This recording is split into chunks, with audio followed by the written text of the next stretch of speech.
ये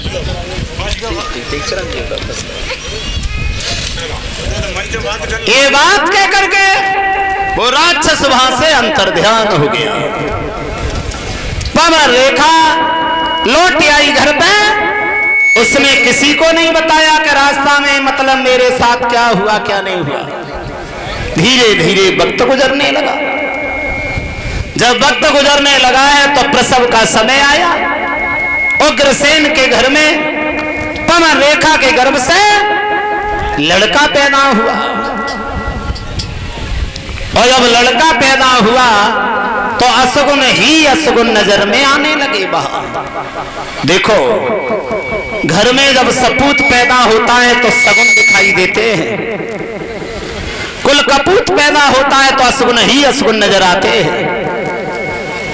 जब लड़का पैदा हुआ असगुन ही असगुन नजर में आने लगे। आंधी, तूफान, बिजली गरज रही है, बादल बरस रहे हैं।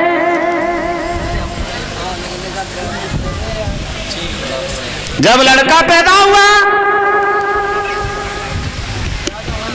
असगुनों की झड़ी लग गई। वहां श्रोताओं हुआ ऐसा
असगुन ही असगुन नजर में आने लगे हैं। श्रोताओं, जब वो लड़का पैदा हुआ तो उसी का नाम रख दिया गया कंस।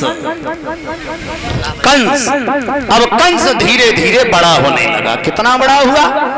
बोले ज्यादा नहीं, सिर्फ बच्चों में खेलने के लायक हुआ। और जो होता है वो जन्म से ही शैतान होता है। कंस इतना बड़ा दुराचारी, किसी का पैर तोड़ देता है, किसी का हाथ तोड़ देता है।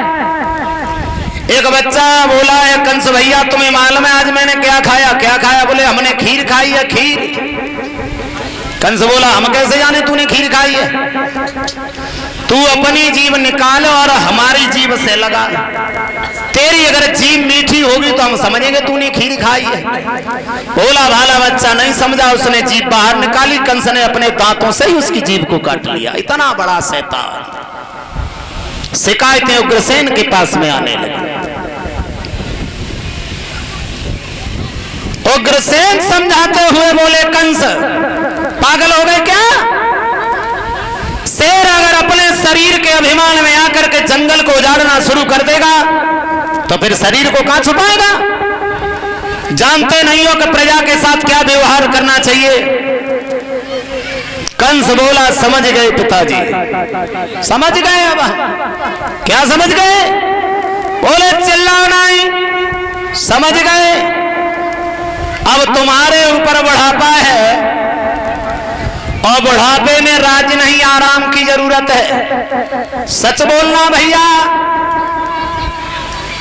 यहाँ के राजा हम बन जाए तो कैसा रहेगा? कोई नहीं बोला। अरे बोल क्यों नहीं रहे? अगर हम राजा बन जाए तो कैसा रहेगा? कोई नहीं बोला। लेकिन जो कंस के पीछे घूमने वाले थे वो ही बोले भैया कंस अगर तुम राजा बन जाओ फिर तो बात ही बनी धरी। कंस भागा, बूढ़े पिता के सर से मुकुट उतारा, अपने सर पे रख लिया। उग्रसेन के हथकड़ी बेड़ियां लगाई तुम आराम करो, तुम्हें आराम की जरूरत है। खुद गद्दी पे बैठ गया, बैस्यूं करेला करुओ अब नींद पे और पौड़ी गो। 51 रुपए भंडारे के लिए आए हैं जगत सिंह, जो बालमपुर के रहने वाले हैं।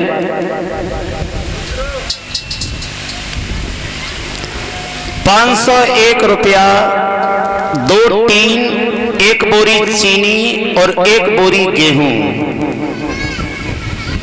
1 हार हमारे करीब 1 हार यज्ञपति परीक्षित सभी उनकी धर्मपत्नियों को और 10-10 रुपया साथियों को, कलश वाली कन्याओं को भेंट कर रहे हैं। श्रीमान जसमीर सिंह जो इसी गांव बालमपुर के रहने वाले हैं, उन जसमीर सिंह जी की तरफ से 501 रुपया, 2 टीन, 1 बोरी चीनी और 1 बोरी गेहूं, ये भगवान की कथा के लिए दान आए हैं।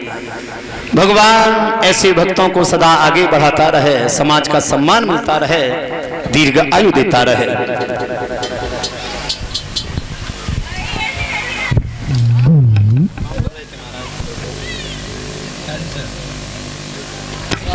कंस जब राजा बना तो नए नए कानून तैयार करने लगा है बाहर। जब कंस राजा हुआ तो सबसे पहले कंस ने आदेश किया है, सुनो दरबार के लोगों, अभी तक तो हम तुम्हारे युवा थे, अब युवा होने के साथ साथ तुम्हारे राजा हैं राजा, और राजा नहीं भगवान कहिए भगवान। कोई भी हवन नहीं करेगा, कोई भी भजन नहीं करेगा। मूर्खों, घी को अग्नि में जला करके राख कर देते हो, उससे खुद खाओ, अपने शरीर को मजबूत बनाओ।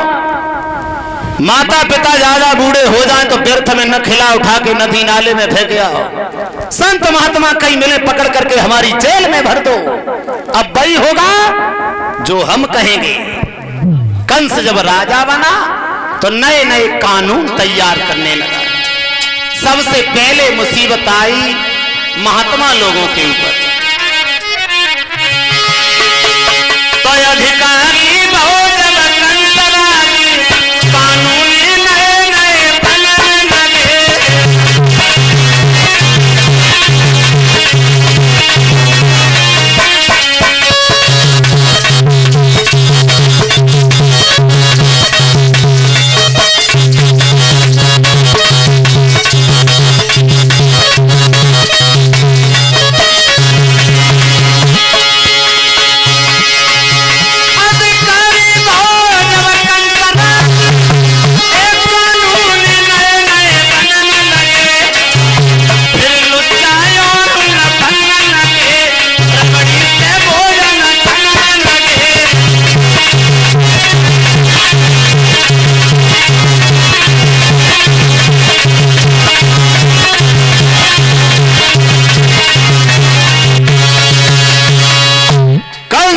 राजा हुआ तो नए नए नियम और कानून चलाने लगा। दरबार को संबोधित करता हुआ बोला, सुनो दरबार के लोगों, तुम हमारे पिता के शासन में सुखी थे या भगवान भोजराज कंस के शासन में? बोला। एक खड़ा हो गया, महाराज बोला, तुम्हारे पिता के शासन में दीन दुखियों का बड़ा सम्मान होता था और तुम्हारे शासन में बड़ा अत्याचार हो रहा है, इस बात से हम बड़े दुखी हैं, बड़े दुखी हैं। पूरे दरबार में कोई दुखी नहीं, अकेले तुम ही दुखी हो। जल्लादो, इन्हें ले जाओ, फांसी लगवा दो। अगर ये जिंदा बने रहे तो इन्हें दोबारा दुख होगा, और हमने ये कसम खाई है हम किसी को दुखी नहीं देखना चाहते। बताओ इनके अलावा और कोई दुखी है? बोले कोई दुखी नहीं। बोले होना ही नहीं चाहिए, हमारा अवतार क्यों हुआ, इसीलिए तो हुआ है। कोई भी अपने मन की बात उस कंस से नहीं बोल पाता।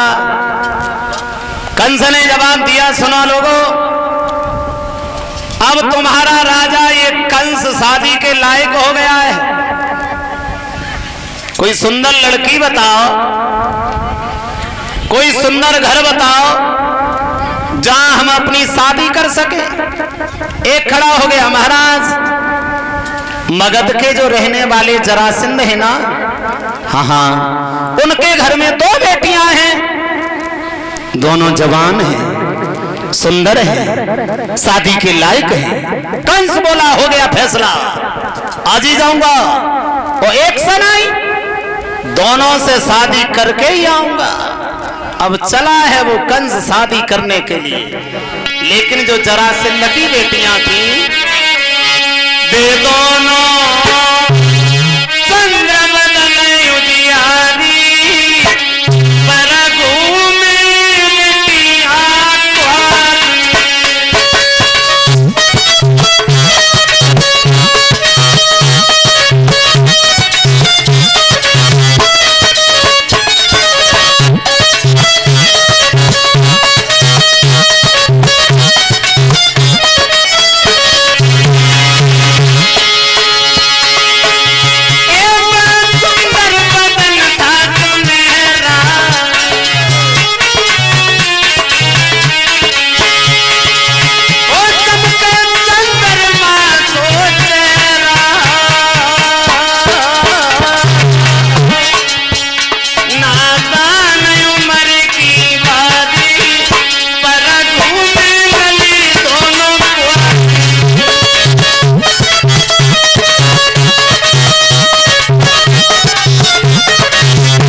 जरासंध के पास। जरासंध बोला, आप भोजराज कंस बैठो। कंस बोला, आप हमें जानते हो? बोले, हाँ जानते हैं, मथुरा के राजा ना, भगवान का भगवान। पहचान लिया। और कैसे पहचानोगे? हमने ये सुना है तुम्हारे घर में 2 लड़कियां हैं, जवान हैं, शादी के लायक है। जरासंध बोला, ठीक सुना आपने, इसीलिए तो ठीक समय पे आया हूं। हाँ,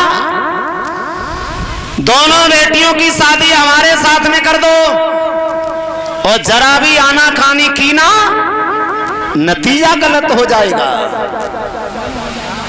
जरासंध ने जवाब दिया है, सुनो कंस, तुम राजा हो तो इस मथुरा के हो, इस मगध के नहीं हो। रही बात हमारी बेटियों की शादी की, कंस भागा। हुआ क्या? अरे होने ही वाला क्या था वहां।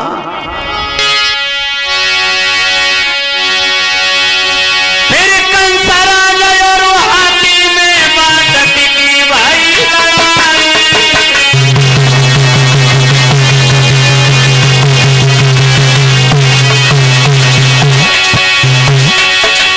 और पेश गई राय हाथी की, नहीं गौ सूर्य चलाई।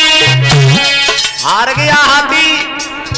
तो कंस बोला, जरासंध तुम्हारा हाथी हार गया है, और कोई बात रो वो हमारे सामने छोड़ दो, नहीं तो थोड़ी देर तुम ही आ जाओ। बोले, हम समझ गए। और कैसे समझोगे?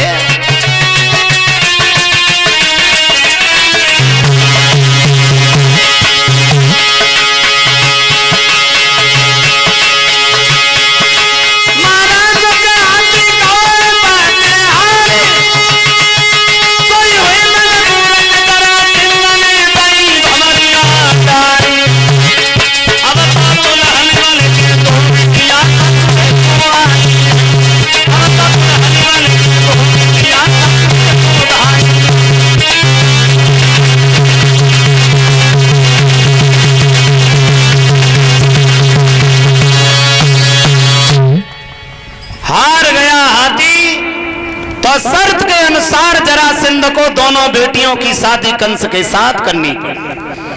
बोले, उसको बलिया पीर हाथी को भी ले जाओ, इस काम क्या करेंगे?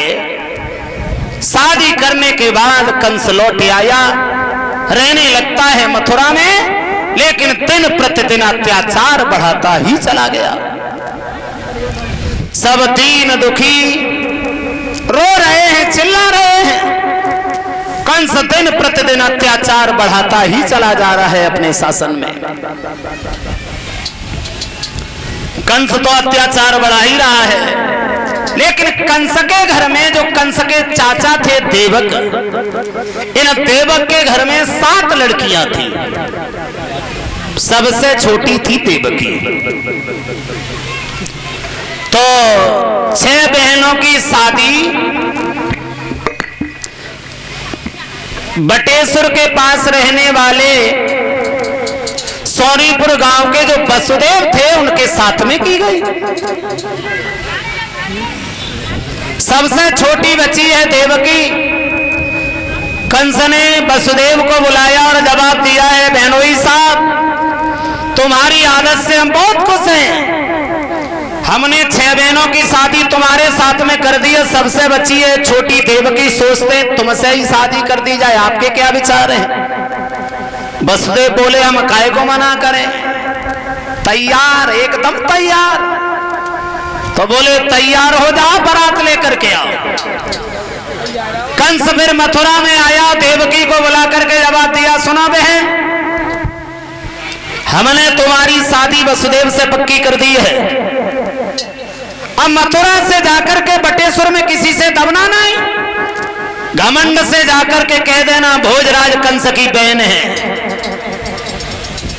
जिंदा बटेश्वर से उठा लाएंगे, मथुरा में दबा देंगे, लेकिन हम किसी को दुखी नहीं देखेंगे। हमारी आत्मा ही जन कैसी है। अब चली है बारात बटेश्वर से वसुदेव की।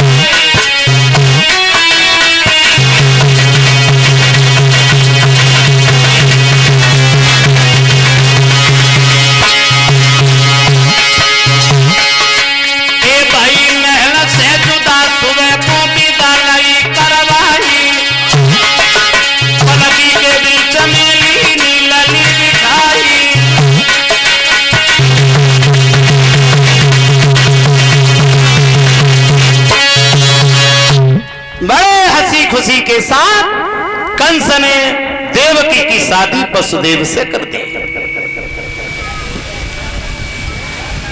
जब शादी भई तो संगई विदा भई। देवकी की 7 की सहेलियां देवकी को विदा करने लगी। देवकी ससुराल में जा रही है, बड़े खुश होकर के जा रही है। ये 50 रुपया भंडारे के लिए दान कर रहे हैं श्रीमान मुरारी लाल, जो नंगला देवी के रहने वाले हैं। उन मुरारी लाल जी की तरफ से ही 50 रुपया भंडारे में आए हैं। बड़े हंसी खुशी के साथ देवकी ससुराल को चली। देखो, आप लोग ये सोच रहे होंगे कि लड़की की जब विदा होती है तो वो खुश होकर के काम, तो रोकर कर जाती है। लेकिन पहले रोना नहीं चलता था। रोना चला है अभी से 47 से पहले, जब हमारा देश गुलामी में फंसा हुआ था, तो हम लोगों के साथ अच्छा व्यवहार नहीं होता था, तब से ये रोना चला। देश को आजादी तो मिल गई, मगर रोने से आजादी आज दिन तक नहीं मिली। अगर आजकल कोई समझदार लड़की रोए न, चुपचाप ससुराल चली जाए, तो और औरतें वह चैनो ही नहीं लेन देती, ने कहूं ना रो यूं लेके बैठ गई, जगह ही सर्राटे पे। तो देवकी की 7 की सहेलियां विदा करने लगी और विदा करते हुए गाने लगी। देवकी से समझाती हुई बोली है, अरे जा मेरी बहन तुम्हारा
करके चली है ससुराल को। कंस आ गया, बोला बहन अरे पालकी में बैठ करके कब तक मथुरा से बटेश्वर में पहुंचोगी, और हम यहां क्या करेंगे?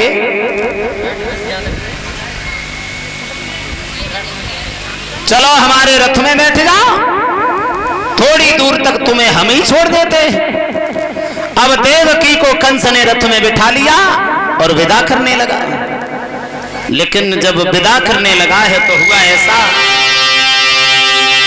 और रथ में देवकी बैठ गई, पीछे से पुरसाला है, उनका साला है।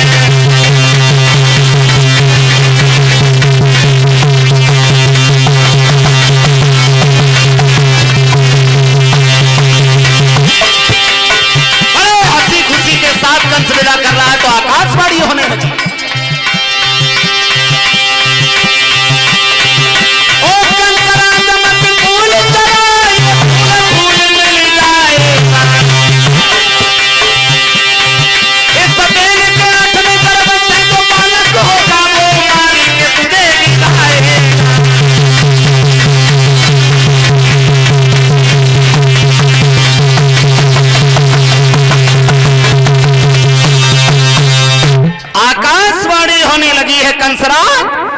जिस बहन को तू इतने हंसी खुशी के साथ विदा कर रहा है, इसी बहन के काले आंचल में तेरा काल पड़ रहा है, जिसके हाथों से तू मारा जाएगा। कंस जब विदा करने लगा, अरे लाल चुनरिया उड़ा बहन को रथ में बैठाए, लाल चुनरिया उड़ा बहन को रथ में बैठाए। ओ पापी कंसराज क्यों दिल में हर्षाए, आठवां लाल होगा वही तेरा काल होगा, आठवां लाल होगा वही तेरा काल होगा।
वाणी कंस ने सुनी, खड़ा हो गया,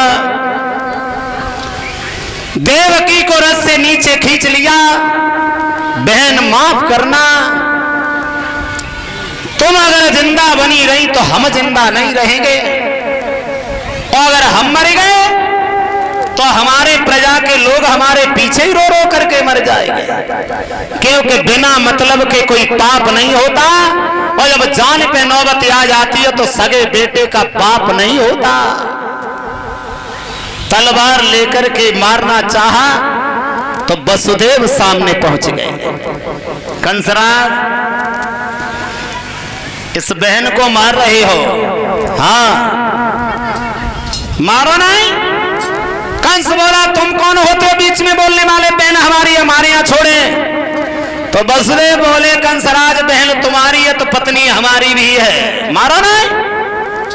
तुम्हें अपनी बहन से तो कोई डर है नहीं? जवाब दिया नहीं। इसकी संतान से ही तो डर है? जवाब दिया हाँ।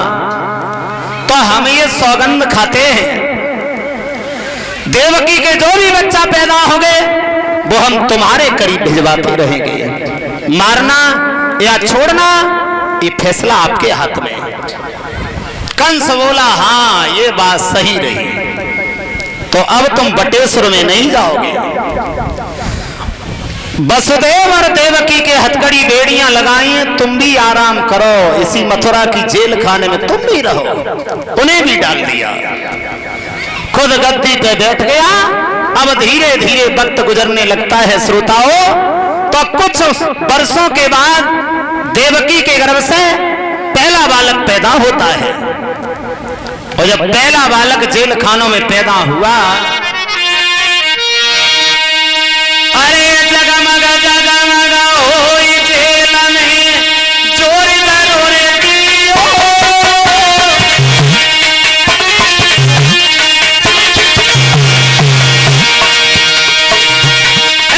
जेल खाने के बीच में पहले लाली जन्म लियो।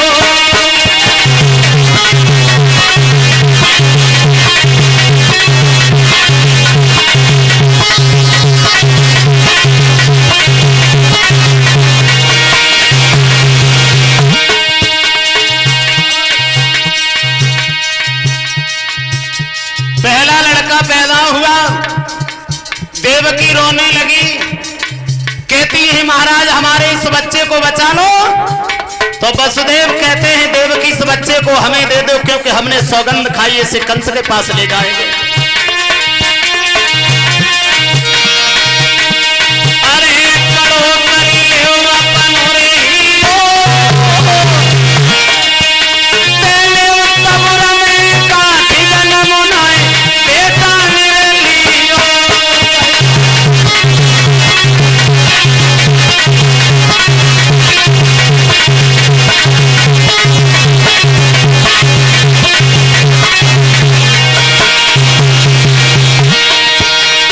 अरे लिखो तो ब्रह्मा ने लिखो,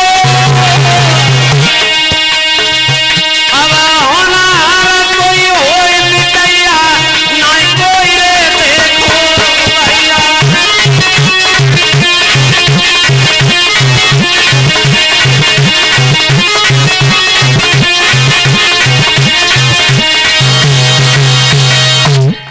देवकी रोती रही। वसुदेव ने उस बच्चे को, देवता ने ये कहा था कि 8वां बालक हमारा काल होगा, ये तो पहला है, इसे ले जाओ, इसे हम नहीं मारेंगे, इसने हमारा क्या बिगाड़ा है। वसुदेव लेकर के जेल खाने में लौटे आए। नारद जी ने सोचा है कंस के दिल में इतनी बड़ी दया, जहर के भरे हुए गढ़ा में अमृत की बूंदें कहां से दिखाई देने लगी। अगर कंस को इसी तरीका से दया आती रही तो भगवान को आने में बड़ा देर लगेगी। इसका तो पाप का गढ़ा जितनी जल्दी भर जाए उतना ही बढ़िया है। नारद पहुंच गए, कंस ने बिठाया, बाबा जी बैठो।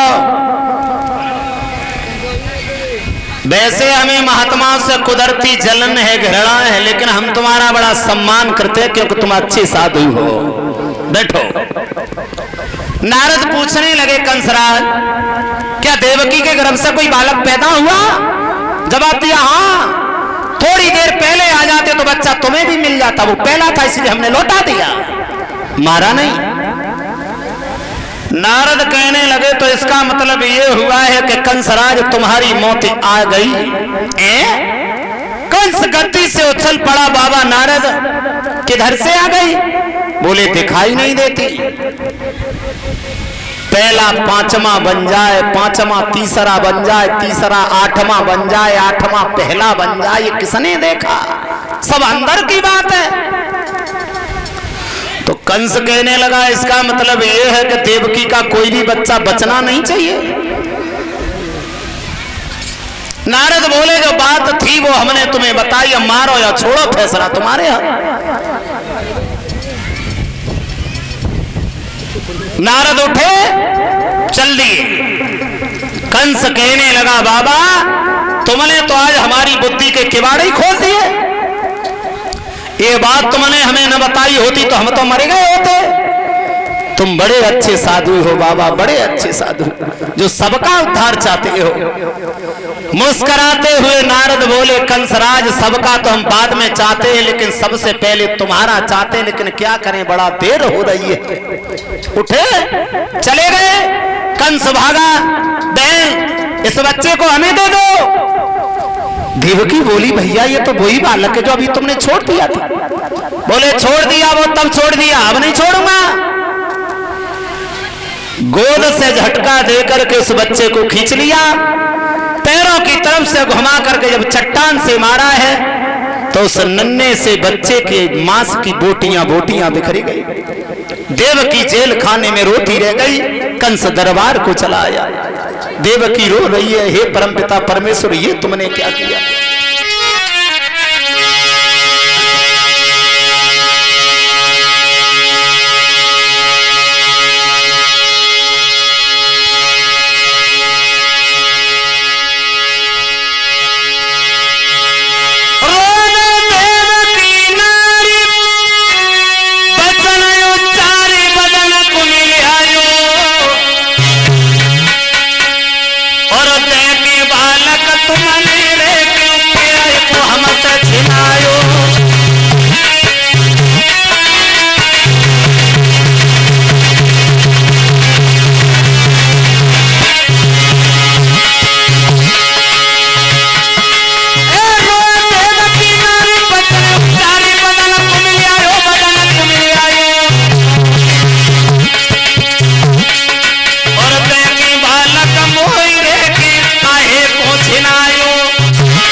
को दया नहीं आई।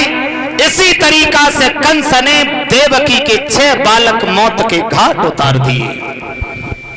7वां जब गर्भ आया तो भगवान ने योग माया से अपना 7वां जो गर्भ था वो रोहिणी के गर्भ में पहुंचाया है। ये रोहिणी वसुदेव की दूसरी पत्नी थी जो गोकुल में रहती थी। और मथुरा में एक खबर फैला दी गई है कि देवकी का 7वां गर्भ जो था वो खंडित हो गया। रोहिणी के गर्भ से जब वो बालक पैदा होता है तो उसका नाम बलराम रखा गया है। अब आ गया है 8वें गर्भ का समय। कंस सबको सतर्क कर रहा है, सुनो दरबार के लोगों, जहां 1-1, 2-2 पहरेदार लगते थे, 10-10, 20-20 लग जाओ, जागते रहना, एक दूसरे को आवाज देते रहना। जैसे ही वो बालक पैदा हो, मेरे कहने के लिए नहीं बैठे रहना, इतनी दुर्दशा के साथ मारना जो देखने वालों का कलेजा हिल जाए। समझ जाएंगे दुनिया के लोग कंस का काल मारा गया। कंस अमर है, अमर।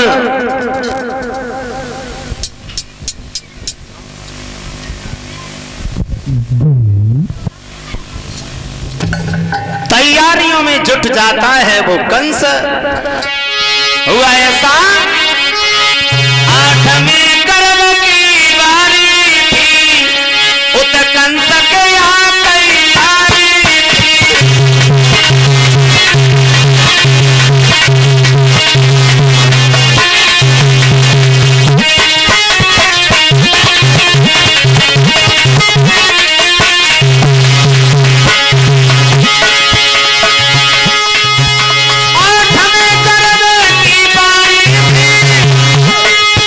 और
में जुट गया है कंस। आ गया वो वक्त जिस वक्त को संत महात्माओं को, दीन दुखियों को बेसब्री से इंतजार था। भादों का महीना, कृष्ण पक्ष अष्टमी, दिन बुधवार को चले हैं भगवान। वसुदेव और देवकी जेल में हैं। नन्ही नन्ही बूंदों की बरसात हो रही है। पहरेदारों के साथ कुछ बात हो रही है। ऐसा लगता है कि भक्त और भगवान की कुछ बात हो रही है। जेल की दीवार चमकने लगी तो वसुदेव देवकी उठकर के बैठ गए। प्रभु, स्वर्ग हमारे करीब आ गया या हम ही स्वर्ग में चल के आ गए? हम क्या सेवा कर सकते हैं आपकी? बोले, भक्तों, सेवा करने नहीं,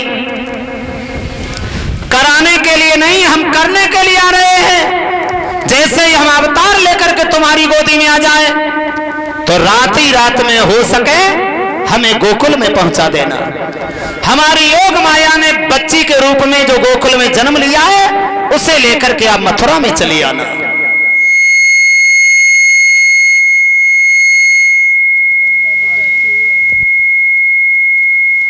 देवकी और वसुदेव कहने लगे, प्रभु, हथकड़ी बेड़ियां लगी हैं, अगर ये खुल जाएं तो हम कोशिश जरूर करेंगे।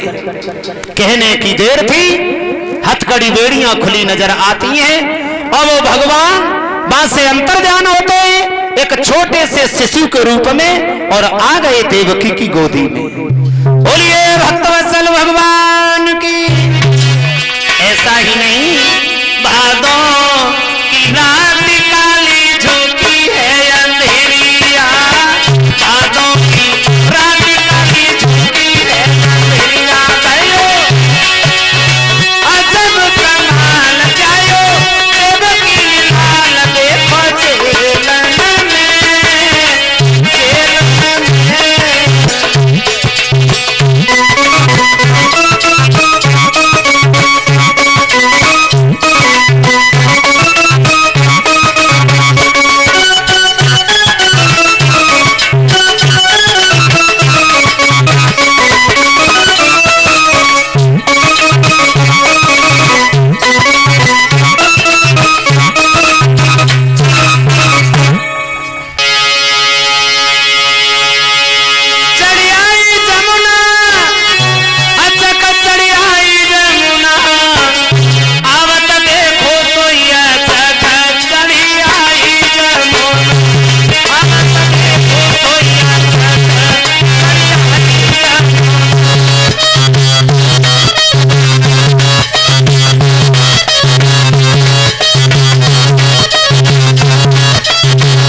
जमुना में घुसने लगे, जल बढ़ने लगा। पहले पैरों तक आया, फिर घुटनों तक आया, फिर कमर तक आया, फिर छाती तक, फिर जल मुंह में जाने लगा। तो वसुदेव सोच रहे हैं, आगे बढ़ता जमुना जल गहरी